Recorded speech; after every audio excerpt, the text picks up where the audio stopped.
Mabuhay! Ako si Jenes Castro at nanonood ka ngayon ng aking vlog. So, ngayon, ang vlog natin ay tinatawag na lutu-lutuan para sa mga taong iniwan. Ang luto ko ay hindi sobrang sarap, pero sobrang Latina. So, kung makikita nyo, nasa labas ako. Ayan, sa labas ako. Mahangin kasi dito sa labas. And kung curious kayo kung bakit magluluto ako ngayon, kasi project namin to. So, kailangan namin gumawa ng project kung saan ipinapakita namin kung paano ang tamang pagkasunod-sunod at papakita namin yon sa paraan ng pagluluto. So, ngayon, ang lulutuin ko ay pansit. So, handa na ba kayong malaman kung paano ang tamang pagluto ng pansit? So, tara, magluto na tayo.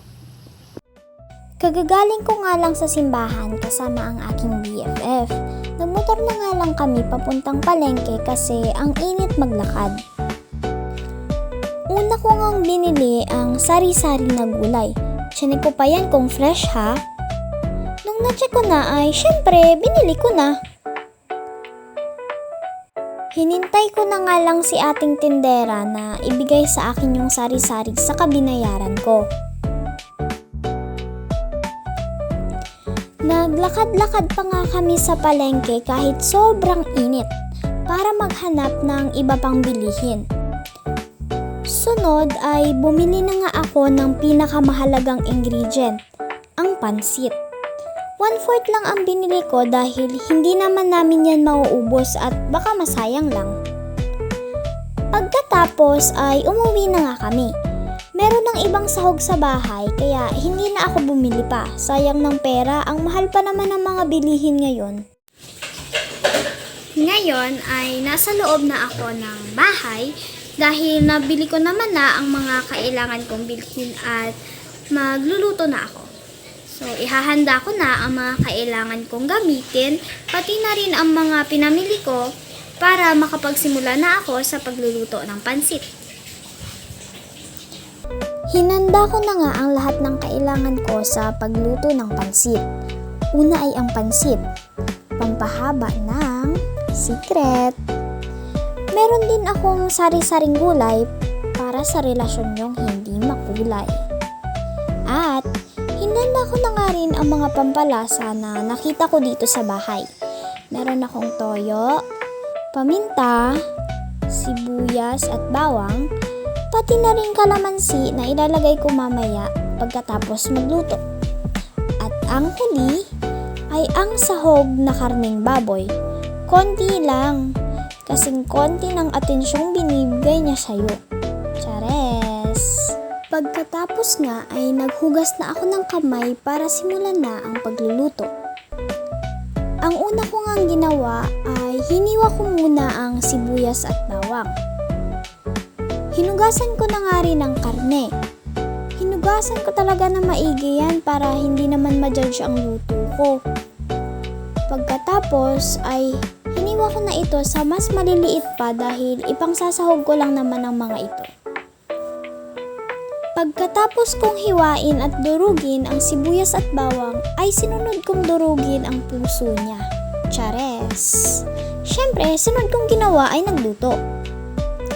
Binuksan ko na nga ang lutuan at pinainit ang kawali sa kanilagay ang mantika.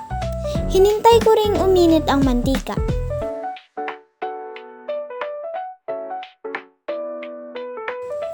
Sinunod ko naman ang sibuyas at bawang.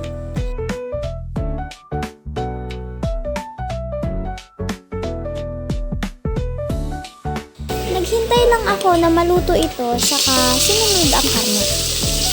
Dinagdagan ko nga rin ito ng paminta para sa dagdag na pampalasa. Hinayaan ko nga munang maluto ang karne saka ito nilagyan ng toyo.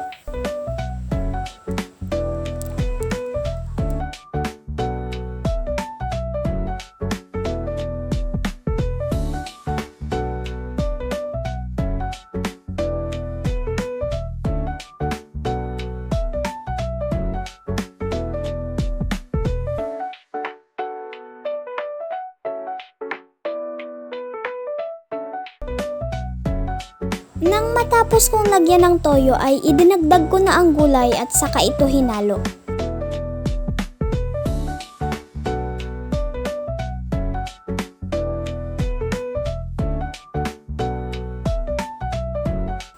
Binuhusan ko rin ng tubig ang niluluto ko para magising sa katotohanan na hindi na siya mahal. Huy, chares! Siyempre, nilagyan ko talaga ng tubig para maluto. Hinalo-halo ko ang gulay at karne pagkatapos ko itong lagyan ng tubig. Tinimplahan ko na rin ito ng pampalasa. Ang ginagamit ko talaga kapag nagluluto ako ng pansit ay ang magic sarap. Ito kasi ang nakasanayan kong gamitin at talagang malasa siya. Sinunod ko ang pansit dahil alangan naman, hindi yan magiging pansit kung hindi ko yun ilalagay.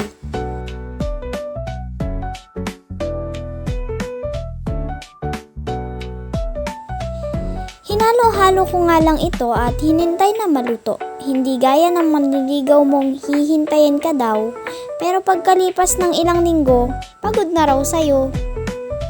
Chares ulit.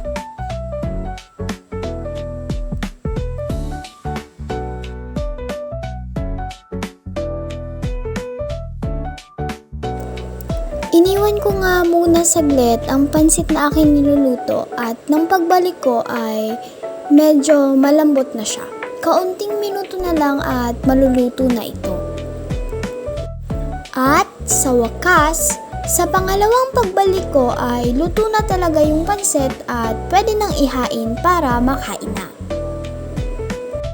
At nang maluto nga ang pansit ay inilipat ko na ito sa plato. Masayang masaya ako dahil maayos naman ang kinalabasan ng lasa nito. At diyan na nga nagtatapos ang ating luto-lutuan session na hindi sobrang sarap pero sobrang Latina.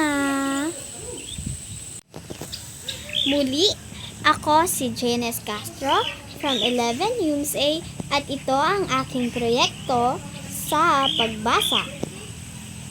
Bye-bye!